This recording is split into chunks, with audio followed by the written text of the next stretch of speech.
What is it about hemp that's so controversial? Why is it always in the news lately? And is it only because it's tied to medical marijuana? Can it be good?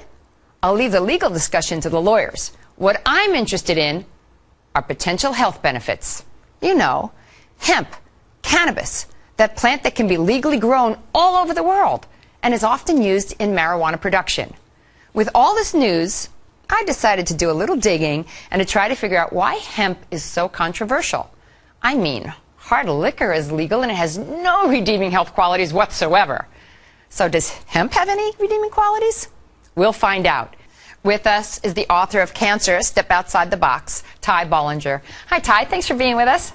Thank you, Carol. One of the really incredible things I was reading about in your book was hemp. Yeah. Marijuana, basically. Right.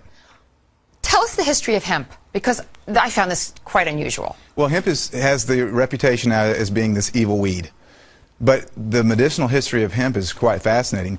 Back as far back as the 1930s, there were medicinal hemp tinctures in almost every pharmacy in the United States. Hang on, I want to go even further back. Yeah. Didn't you write in your book that Washington and Jefferson and Lincoln and all these presidents actually grew hemp, so it was legal to grow everywhere? They did. And they could use it as they wanted to use it? Yes, as a matter of fact, some farmers in the colony of Virginia were required to grow hemp.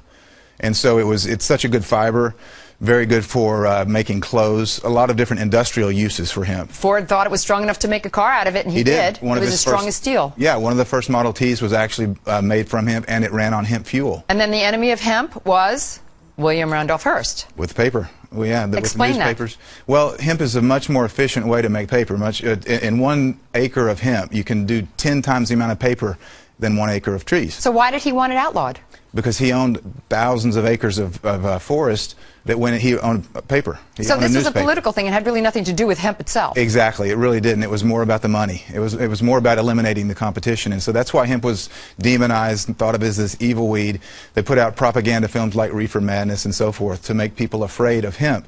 When in reality, that's one small use of hemp, the recreational use, which is we call it marijuana. But that was a slang term that they developed to make people afraid of it. Oh, heck, Mary Jane, doobies, everything. I mean, they've got a lot of slang terms for it. So in the 1930s, they made tinctures. What were they making the tinctures for, and why were they doing these tinctures? Well, I mean, the medicinal uses of hemp are just numerous. The hemp helps, well, we can talk about the cancer effects of hemp, but it helps with inflammation. It's very anti-inflammatory. It helps with seizures. It's very effective with PTSD for the vets that are coming back that have post-traumatic traumatic stress disorder. Mm-hmm. Very effective at treating that. It's an anti-inflammatory. But then the uses of hemp for cancer, what I've studied, because of my book, Cancer, Step Outside the Box, and the number of cancers, there's about a dozen different cancers that have been studied in depth with medicinal marijuana, with hemp. And so the studies, from brain cancer to prostate cancer to pancreatic cancer, uterine cancer, cervical cancer, prostate cancer, it's amazing. Okay, so what is in hemp that it's this THC, correct? Well, there's chemicals that are called cannabinoids. Right. THC is short for delta-9 tetrahydrocannabinol. I'm glad you said it because I couldn't. That's the only time I'll get it right. I'm glad I got it right.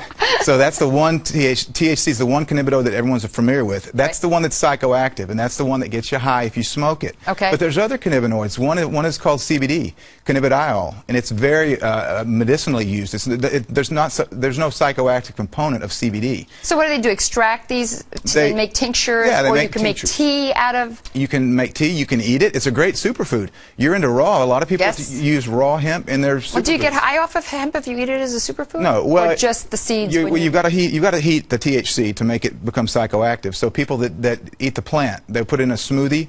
You know, there's super green smoothies. Right. You're not going to get high off of that because you didn't superheat it. But is it then, if you put it in a smoothie like that, is it a good prevention to cancer? It is. It's very well. It's got a perfect ratio of omega-3 to 6 fatty acids. It's got more GLA, gamma-linolenic acid, than any other plant. So it's got some really great fats. You're well aware of the importance of good fats in your diet. Yeah. So hemp it's a perfect superfood to eat. But it's also medicinal. I just never understood why hemp had gotten such a bad rap, and now I understand that it was really politically motivated by somebody who owned basically trees and didn't want to be in competition with the hemp to make paper. And yet, throughout the years after that, so many people suffered because of that. Yeah. So I guess it's actually a good thing that people are coming around a little bit. It is. I'm really encouraged about the different legislation in different states that are trying to legalize medicinal hemp because of the fact that it is so good. It's not just a superfood. It's not just great for industrial uses, as we've mentioned, but it's a really good medicine. Thank you so much for coming on, Ty. I really appreciate you being here. Thank you, Carol. Appreciate it.